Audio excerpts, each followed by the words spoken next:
Hello guys. जैसा कि हमने लास्ट एपिसोड के अंदर देखा था कि रेड बटरफ्लाई की एंट्री जैसे ही हुई थी उस जगह पर, तभी सारे ही लोग घबराने लग गए थे क्योंकि वो तभी तो फेक बटरफ्लाई को हरा के चुके थे, लेकिन उनके सामने असल वाली रेड बटरफ्लाई भी आ गई थी। इसी के साथ इस एपिसोड की स्टार्ट होती है और हमें देखने के लिए मिलता है कि यहाँ पर रेड बटरफ्लाई की थोड़ी सी हिस्ट्री हमें बताई जाती है कि यहाँ पर कुछ 100 ईयर पहले रेड बटरफ्लाई का जन्म हुआ था। जैसे ही रेड बटरफ्लाई का जन्म हुआ तभी यहाँ पर ब्लड रियल्म के अंदर एक अजीब सा फिनोमेनन हुआ जो कि पहले 1000 साल पहले तक कभी नहीं हुआ था, और ये चीज़ काफ़ी ज़्यादा अजीब थी। जिसके साथ ही यहाँ पर 5 एलिमेंट की स्पिरिट जो थी वो भी अपीयर हो गई, और यहाँ पर ये 5 एलिमेंट की स्पिरिट कंडेंस हुई होंगदाई यानी कि हमारी रेड बटरफ्लाई के अराउंड, जिसके साथ ही हमें रेड बटरफ्लाई की टीचर भी दिखाई जाती है। और यहाँ पर वो और उसके कुछ खास डिसाइबल इस बात की शपथ लेते हैं कि वो जब तक ज़िंदा रहेंगे तब तक वो रेड बटरफ्लाई को प्रोटेक्ट करते रहेंगे, भले ही इस समय उनकी जान ही क्यों न चली जाए। और हमें फिर उसके बाद वही 5 एलिमेंट्स भी दिखाए जाते हैं। जैसे जैसे करके रेड बटरफ्लाई बड़ी होती गई तब यहाँ पर उसकी स्ट्रेंथ और मार्शल आर्ट धीरे धीरे करके इम्प्रूव हुई और सब कुछ उसने काफ़ी अच्छे से किया। इवन यहाँ पर उसको काफ़ी सारा मैजिक भी आने लगा।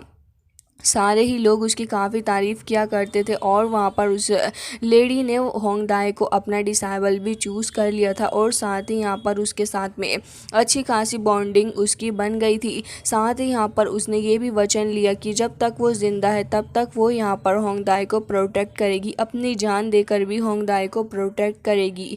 जिसके साथ ही हमें देखने के लिए मिलता है कि एक दिन वो एक जगह पर बैठी हुई थी, तभी वहाँ पर उसकी फर्स्ट डिसाइबल आती है। हालांकि यहाँ पर उसके मास्टर ने उसको फेस नहीं किया, बल्कि वो दूसरी साइड को ही अपना फेस करके बैठी हुई थी और उससे कह रही होती है कि जो 5 एलिमेंट की स्पिरिट है होंगदाई के पास में, तुम उसे अपने पास में रखोगी और आर्मी को यहाँ से लीड करोगी 4 फ्रैक्शन अलायंस की तरफ को।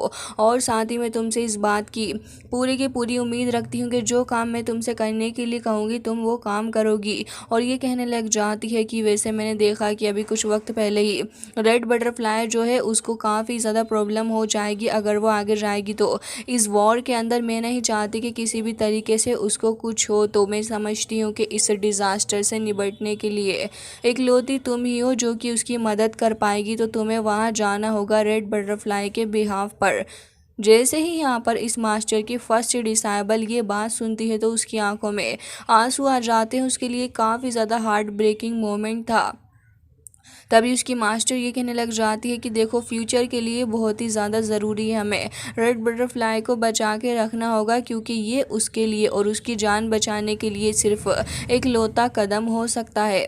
लेकिन तभी इस डिसाइबल को देखते हैं जो कि काफ़ी ज़्यादा टूट जाती है, क्योंकि वो अपने मास्टर के साथ काफ़ी वक्त से थी, लेकिन जिस हिसाब की लॉयल्टी मास्टर दिखा रही थी रेड बटरफ्लाई की तरफ वो काफ़ी ज़्यादा गलत थी। क्योंकि वो यहाँ पर कह रही होती है कि मास्टर, रेड बटरफ्लाई आपको फॉलो कर रही है सिर्फ पिछले 100 सालों से, लेकिन मेरा क्या, मैं तो आपको इतने वक्त से फॉलो कर रही हूँ, आपके इतने वक्त से साथ हूँ। वो टूट जाती है और खड़े होकर कह रही थी कि मैं आपकी फर्स्ट डिसाइबल हूँ, आखिर आप मेरे साथ ऐसा कैसे कर सकती हैं। लेकिन तभी उसकी मास्टर जैसे उसकी तरफ को पलटती हैं तब वो देखती है कि उसकी मास्टर की हालत तो काफ़ी ज़्यादा ख़राब हो रखी है। उसके मास्टर के माउथ वगैरह में से काफ़ी सारा ब्लड आ रहा था और उनकी फेस देख के लग रहा होता कि शायद से उनकी बॉडी के अंदर बिल्कुल भी जान नहीं बची है। वो डिसाइबल भागते भागते आ रही होती है अपनी मास्टर के पास में, लेकिन कह रही होती है कि ये बस एक हेक्साग्राम है, और कह रही होती है कि देखो, मैंने अपनी पूरी लाइफ ऐसे ही निकाल दी है और मैं बहुत ही ज़्यादा एग्जॉस्टेड हो गई अपनी इस ओल्ड लाइफ से। अब मेरे पास में कोई दूसरी चॉइस भी नहीं है। मैं अपनी तरफ से जो कर सकती थी मैंने कर दिया है किंग है, तुम्हें वहाँ जाना ही होगा, और प्लीज़ जो मैं तुमसे करने के लिए कह रही हूँ उसके लिए मुझे ब्लेम ना करना। और कह रही होती है कि देखो, हमें किसी भी हालत में रेड बटरफ्लाई को तो बचाना ही है, और ये उम्मीद है कि तुम ये काम कर भी लोगी, लेकिन इसके अलावा भी तुम्हें हमारे ब्लड डोमेन को बचा के रखना है। जिसके साथ ही अब यहाँ पर उसके मास्टर की लास्ट इच्छा थी। तो अब यहाँ पर ये फर्स्ट डिसेबल क्या ही कह सकती थी, वो बस खड़े होकर यही सोच रही होती है। तभी उसकी मास्टर उसकी तरफ को हाथ बढ़ाती हैं और वहाँ से तुरंत ही वो धीरे धीरे करके गायब होने लग जाती हैं। वो फर्स्ट डिसेबल काफ़ी तेज़ी के साथ में भागती भी आ रही थी अपनी मास्टर के पास में, लेकिन जैसे ही वो वहाँ आती उसकी मास्टर वहाँ से अब तक गायब हो चुकी थी।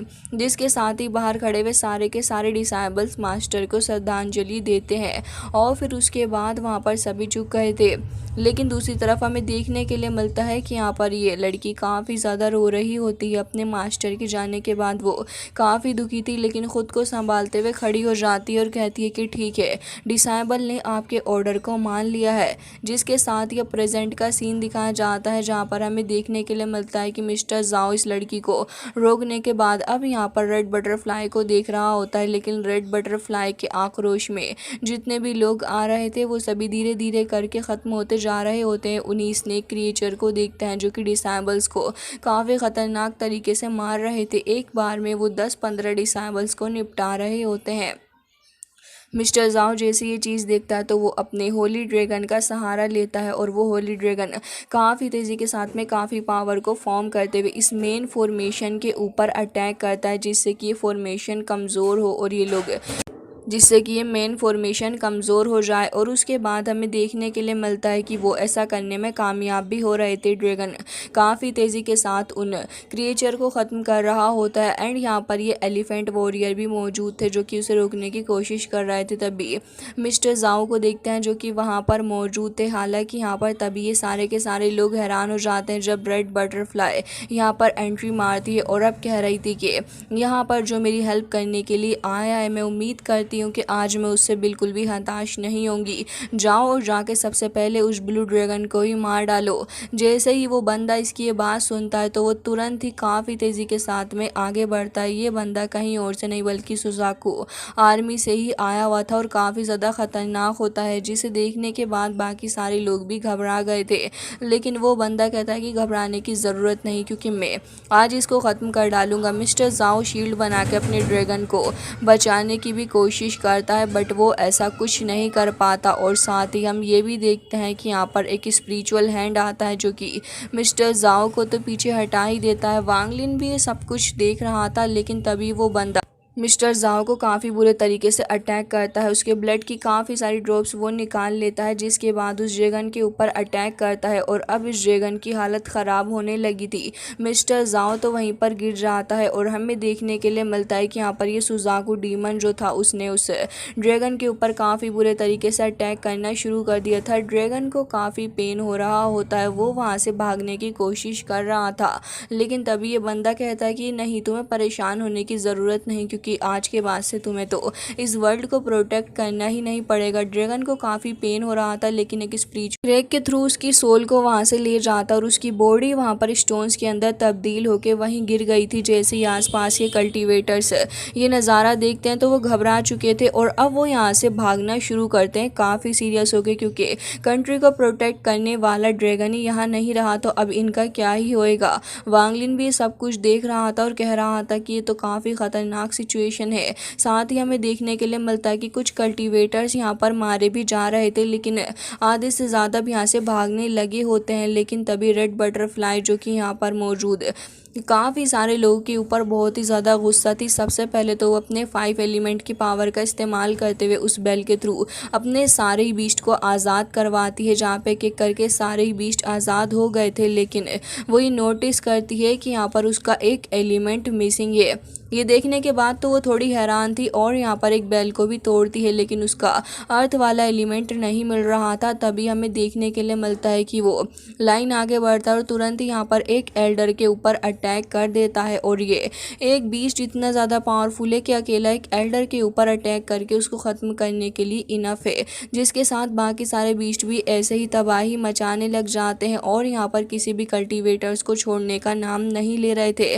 तभी हमें देखने के लिए मिलता है कि वो जो स्नेक था वो काफ़ी तेज़ी से आगे बढ़ता है और वो जाओ यून के ऊपर अटैक भी कर देता है, जिसके साथ ही जाओ यून पीछे को गिर गया था और ऑन दी स्पॉट ही उसकी डेथ हो जाती है। पीछे से हमें देखने के लिए मिलता है कि एक और एल्डर के ऊपर फायर एलिमेंट बीस्ट अटैक करता है, जिसके बाद हमें देखने के लिए मिलता है कि एल्डर अपनी पूरी कोशिश कर रहा था। दूसरी तरफ से कुछ और लोग भी उसे मार रहे होते हैं। वो खुद को बचाने की कोशिश कर रहा था, बट इसका कुछ फ़ायदा नहीं हुआ क्योंकि बाकी सारे लोगों ने आके उसे भी ख़त्म कर डाला और वो भी वहीं पर गिर जाता है। जिसके साथ ही यहाँ पर फोर फ्रैक्शन अलाइंस ऑलमोस्ट काफ़ी ज़्यादा अंधकार में जाती नज़र आ रही थी, क्योंकि फोर फ्रैक्शन अलाइंस से अब कोई भी ज़िंदा बच नहीं पा रहा होता। और साथ ही हमें देखने के लिए मिलता है कि बड़े बड़े एल्डर्स ऐसे ही मौत को प्यारे हो रहे होते हैं।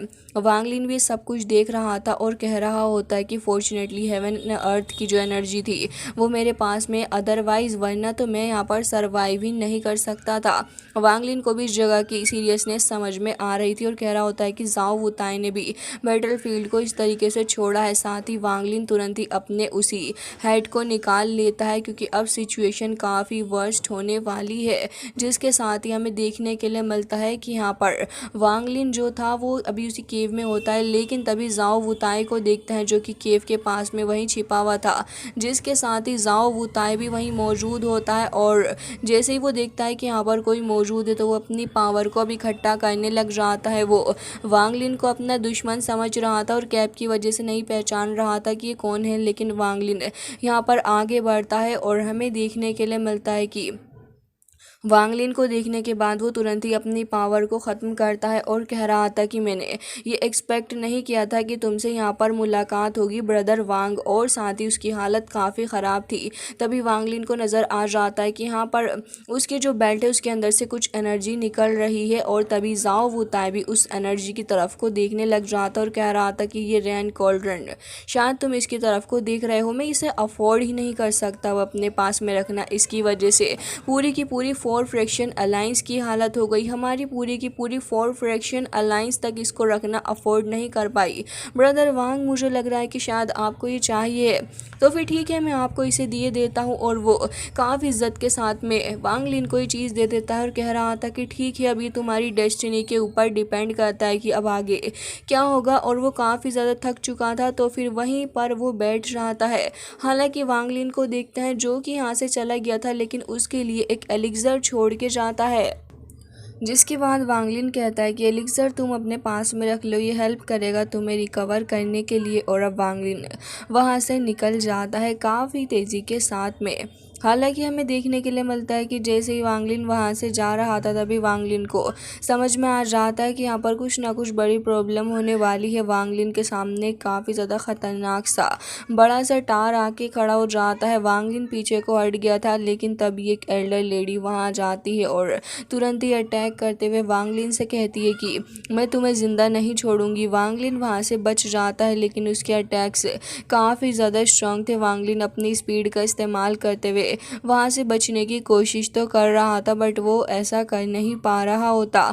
जिसके साथ ही वांग लिन यहाँ पर तुरंत ही टैंग फैमिली के उन सारी डीमंस को निकाल लेता है जो कि अब चले गए थे उस लेडी की तरफ को अटैक करने के लिए। लेकिन उस लेडी को देखते हैं जो कि तुरंत ही अपनी आइस चेन्स को बाहर निकालती है और धीरे धीरे करके इन डीमंस को पकड़ लेती है। हालांकि वो भी काफ़ी तेज़ी से इसकी चेन से निकल के आगे बढ़ने की कोशिश कर भी रहे होते हैं, लेकिन ये लेडी बहुत ही ज़्यादा शातिर थी और वो तुरंत ही यहाँ पर इन लोगों को वापस से पकड़ लेती है और ऑन दी स्पॉट ही उनको ख़त्म करने वाली थी। लेकिन इससे पहले ही वांग लिन उनको ब्लास्ट कर देता है और जैसे ही यहाँ पर वो ब्लास्ट होते हैं तो वांग लिन को मौका मिल जाता है वहाँ से एस्केप करने का और वांग लिन काफ़ी तेज़ी के साथ वहाँ से निकल लेता है। लेकिन लेडी कहती है कि तुम यहाँ से बिल्कुल भी नहीं भाग सकते हो। जिसके साथ ही वांग लिन वहाँ से निकल के काफ़ी ज़्यादा दूर आ रहा होता है, लेकिन वो नोटिस करता है कि टावर तो उसके सामने एक बार फिर से आ गया है और अब वो लेडी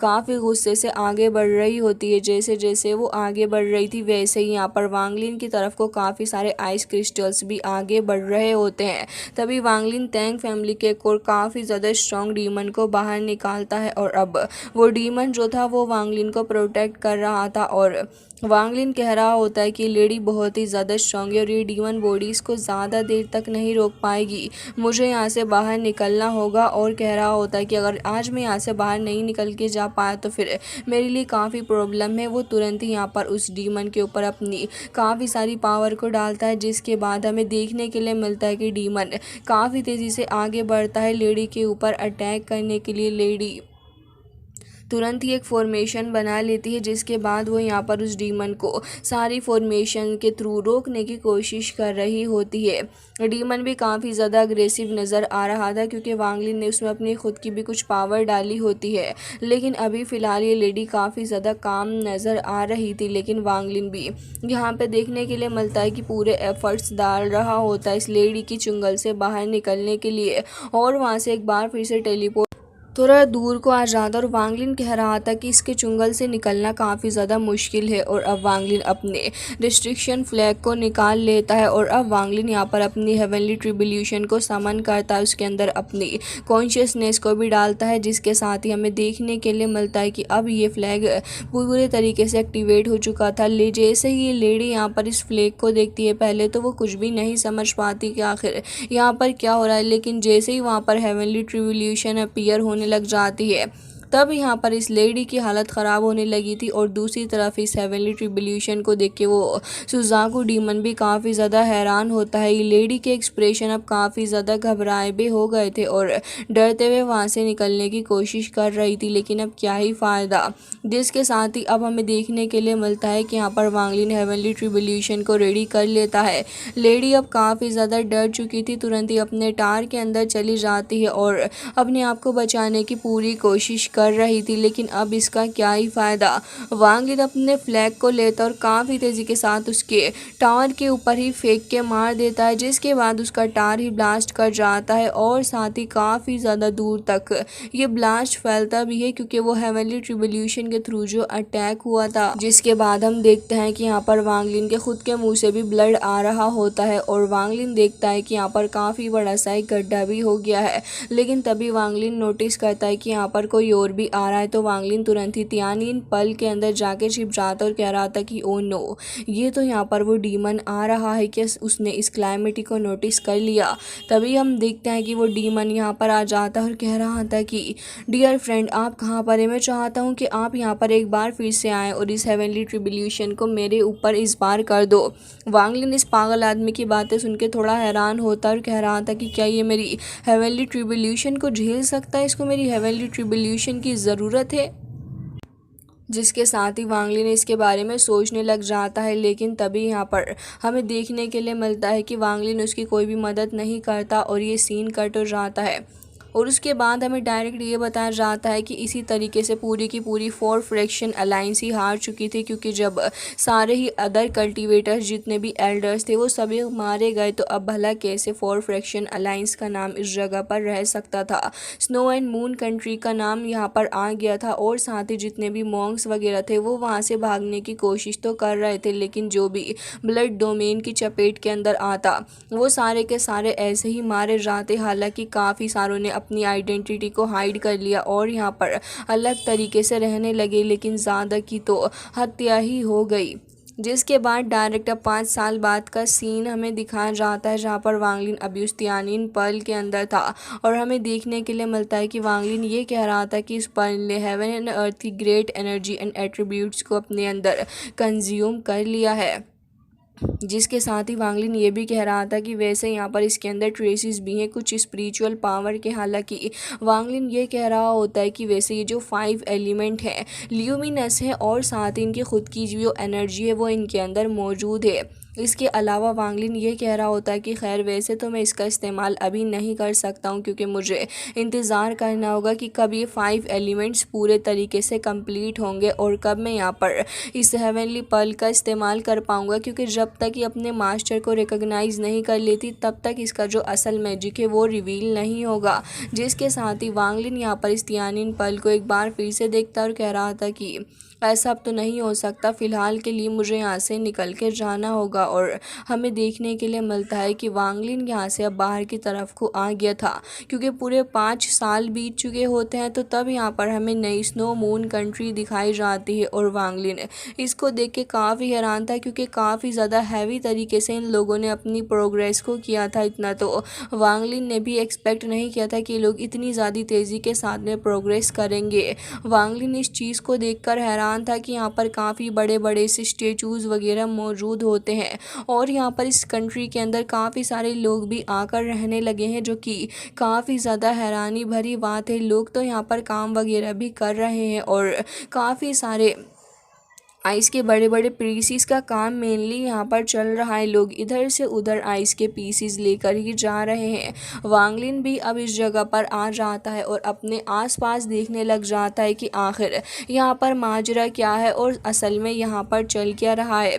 जैसे ही वांगलिन यहाँ पर नोटिस करता है कि कुछ लोग तो यहाँ पर ये जो आइस है इसकी कर्विंग कर रहे हैं और यहाँ पर शायद से किसी तरीके से कोई स्टेचूज़ वगैरह बनाने की ये लोग कोशिश कर रहे हैं और शायद से मेनली इन लोगों का काम भी यही होगा। जिसके बाद वांगलिन कुछ और लोगों को नोटिस करता है, जो कि यहाँ पर कुछ गाड़ी वगैरह के अंदर काफ़ी सारी आइस रख के कहीं को लेके जा रहे थे। लेकिन वांगलिन तब हैरान होता है जब यहाँ पर वांगलिन की नज़र पड़ती है यहाँ के कुछ और लोगों के ऊपर, जिन्होंने काफ़ी सारे कपड़े तो पहन रखे थे, लेकिन उनके फेस के हालत देख के वांगलिन को कुछ डाउट सा हो रहा होता है। वांगलिन हैरान था कि यहाँ पर चल क्या रहा है, क्योंकि ये जो लोग हैं वो काफ़ी ज़्यादा अजीब बिहेव कर रहे हैं। मोटर वांगलिन उन लोगों को काफ़ी ध्यान से देखने लग जाता है, जिसके बाद वो अपने आसपास और भी काफ़ी सारे लोगों को नोटिस करता है। लेकिन जब वो उन लोगों को देख रहा था तो काफ़ी ज़्यादा एक्सप्रेशन लेस ये लोग नज़र आ रहे होते हैं। कोई भी एक्सप्रेशन इन लोगों के फेस के ऊपर नहीं था। वांगलिन ऐसे ही करते हुए काफ़ी सारे लोगों को और देखता है अपनी स्पिरिचुअल पावर के थ्रू, और वो डिटेक्ट करता है कि इन सभी की हालत तो बद से बदतर नज़र आ रही है। ना फेस पे कोई एक्सप्रेशन है और ना ही इनकी हालत देखने में बिल्कुल ठीक नज़र आती है।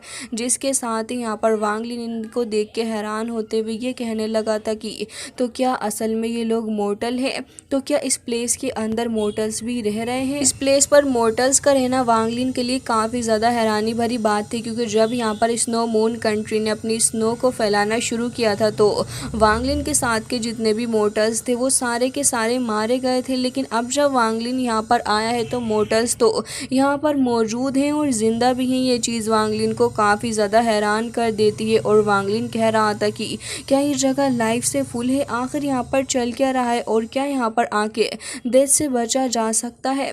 ये सारे के सारे क्वेश्चंस अब वांगलिन सोच रहा होता है अपने दिमाग के अंदर। लेकिन गाइस, इसी के साथ आज का ये एपिसोड हो जाता है एंड आई होप कि आपको पसंद आया होगा। मिलते हैं नेक्स्ट वीडियो में, तब तक के लिए bye bye, take care of yourself.